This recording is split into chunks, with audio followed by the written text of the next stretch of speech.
And we have more news from India. The Union Cabinet has approved a major reform. And frankly, I can't believe it's taken this long. Nonetheless, it's finally happening. The Indian government wants to raise the minimum age of marriage for women. Right now it is 18. The government wants to raise it to 21. Same as men. The cabinet has cleared this move. The next step is amending the concerned laws through Parliament. Which are those laws? The Child Marriage Act of 2006, the Special Marriage Act of 1954, and of course, all the personal laws. Now, those are the technicalities, but I want to focus on the reform. What does this decision mean for India's 600 million women? Should you celebrate it or not? The answer is yes, you should. This move is a victory for women empowerment. Let me tell you why. Early marriage is not always a good idea. I'm not talking about high school sweethearts marrying early. I'm talking about forced marriages.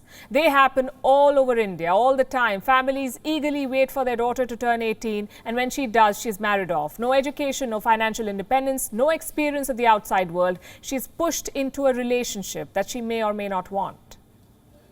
What happens next? Early marriages often mean early pregnancies.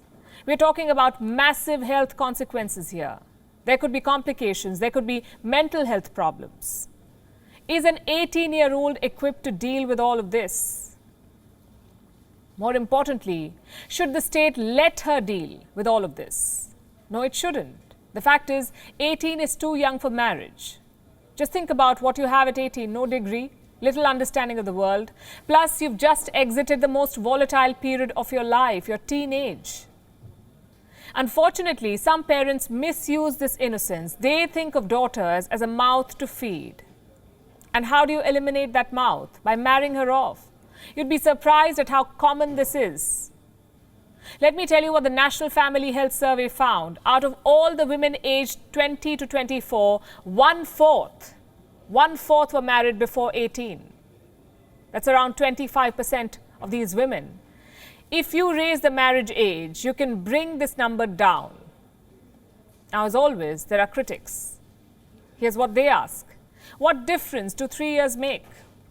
If you're forced to pay a dowry at 18, or if you're forced into a relationship at 18, you'll be forced to do the same at 21. Well, here's what I have to say. Stop thinking from a man's perspective or the family's perspective. Think from a woman's perspective for a change. In 3 years, she can complete her education. In 3 years, she can get a job. And in 3 years, she will probably reject men who ask for dowry. That is what real progress looks like. Which means the reform should not end here.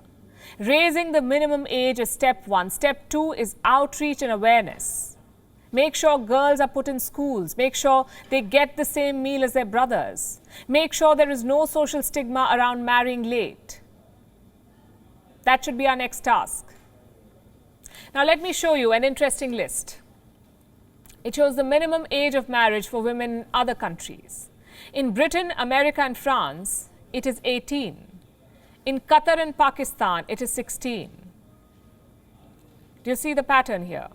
Two types of countries have low legal age for marriage, the ultra-conservative ones and the modern ones. And India is somewhere in between.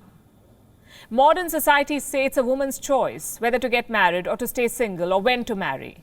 But the fact is, most women in India are denied that choice. It's not theirs to make. So a higher legal age is the only solution. In fact, this could be a new template for governance in India, reforms that target women. We've seen many examples in this country, like the abolition of the triple talaq. Very important again, it was an archaic tradition that had no place in the 21st century. Or the Ujjwala scheme. Indian women have long suffered cooking with coal and wood. It's a health nightmare, but Ujjwala offered an escape. Millions of LPG connections have been distributed to women below the poverty line. We need to keep this up.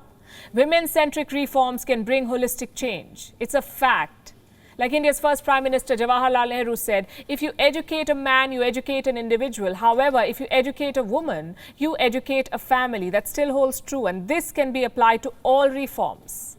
Financial inclusion, subsidies, family planning. The fact is, when women take the lead, the reforms work out better.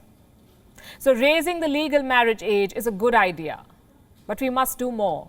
We must offer more opportunities for Indian women, or else we will not eradicate forced marriages.